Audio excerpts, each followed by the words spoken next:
Good morning, everybody. I hope you all are having a wonderful morning. I am going to be getting on a call soon, but I wanted to hop on here and I wanted to do this word because I know there's a lot of you, all my clients, that have been messaging me. They're doing all the work and they just don't understand why they're seeing the opposite.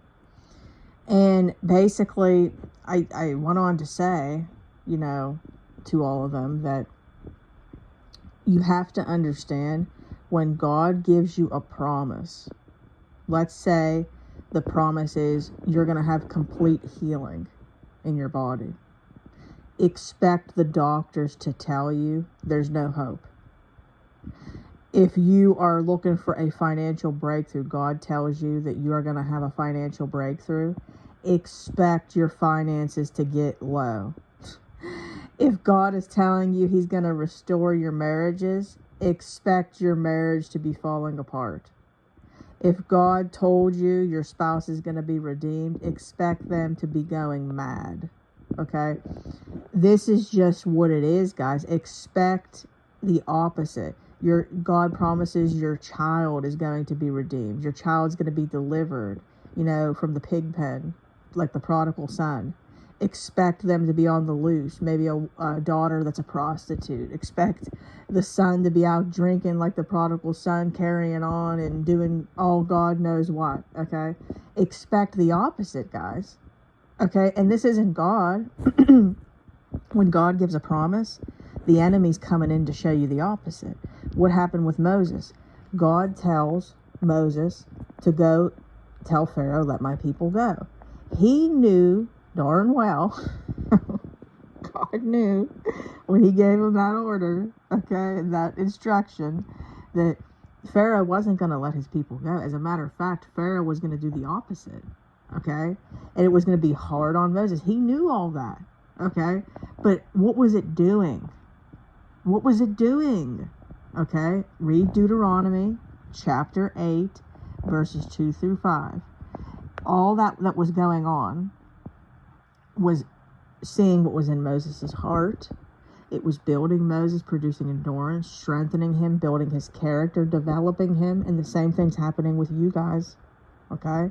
But you have to understand something. You have to go through this in order to get to that finish line, okay? And there really is never a finish line, I tell people, because we're always growing. Like, for instance, like, what I mean by that is you have probably heard many times that even when God brings you and your spouse back, that true restoration's 4 years after you're brought back together. So, God is just going to continue to do work and work. He's going to do work on us till the day that we die. I want to specify that, guys. Okay? But what I mean is to be able to start seeing the fruit, you got to go through. And the only way out of this is through it, guys. That's it. There's no way to get out. So, for instance, like my brother, I told you guys in the video yesterday, like, he is so, like, beside himself. Like, God's really trying to get his attention now, that he was trying to find a way out of this place, even if it meant killing himself. Okay? Please keep my brother in prayer, please. And this is the same thing that the prodigals are going through. They don't know what to do. They're cornered. They're cornered. But they will have no other way but to seek God. Remember that. But you got to stay out of the way. Stay out of the way. Now, what was I going to say? So remember something, guys. You could be doing all the things, just like Moses was doing. He was doing everything God said to do, but he's seen the opposite. Okay?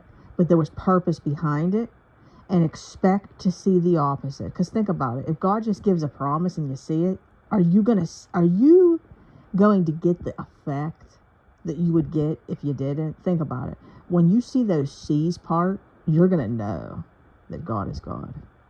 You're going to know God is God. El Shaddai, I am the beginning, the end. I'm telling you guys, you're going to see him in a whole new way.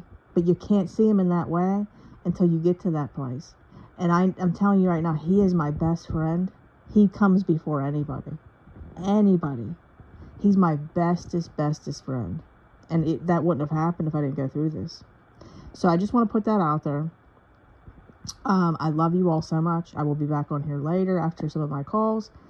If you want to book a one-on-one call, email me at deadmarriagesredeemed@gmail.com. I repeat, deadmarriagesredeemed@gmail.com. My prices are very affordable. You can also come on over to my Facebook group, Dead Marriages Redeemed. Okay, guys, you all have a wonderful day. Again, remember, you're going to see the opposite. All right, shalom, everybody. Bye.